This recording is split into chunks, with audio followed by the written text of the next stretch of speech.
দিনটি ছিল 11/6/2025 অর্থাৎ বুধবার। তাই সকাল সকাল ফ্রেশ হয়ে মুখে কালি মেখে স্নান করে রেডি হয়ে পড়লাম। তারপর ড্রেস আপ করে নিলাম অফিস যাবার জন্য। আর ড্রেস করে আমার বাসান্তিকে নিয়ে বেরিয়ে পড়লাম অফিস যাবার জন্য। আর মিনিট 30 সাইকেলিং করার পর পৌঁছে গেলাম অফিসের পার্কিং গ্রাউন্ডে। আর সেখানেই আমার বাসান্তিকে পার্ক করে নিলাম। আর এই গরমে হয়েছিল অবস্থা খারাপ, তাই অফিসে হাত মুখ ধুয়ে চলে এলাম রুমে। আর রুমে এসে সব থেকে প্রথমে তারা মায়ের পুজো করে নিলাম। আর তারা মাকে পুজো করে সব থেকে প্রথমে আমি আমার কম্পিউটারকে অন করে নিলাম।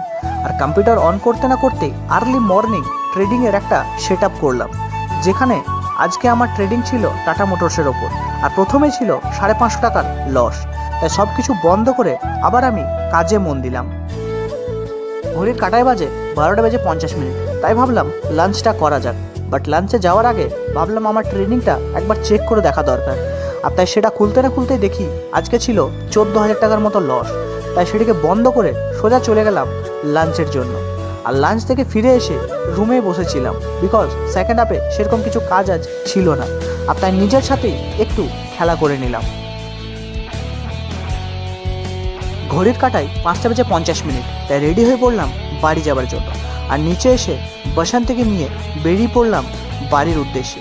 আর কি জানো তো, হতে পারে আজকে আমার 14,000 টাকার মতো লস ছিল, বাট একদিন না একদিন আমি এই লস রিকভার করে ওপরে উঠবই, এটাই আমার বিশ্বাস।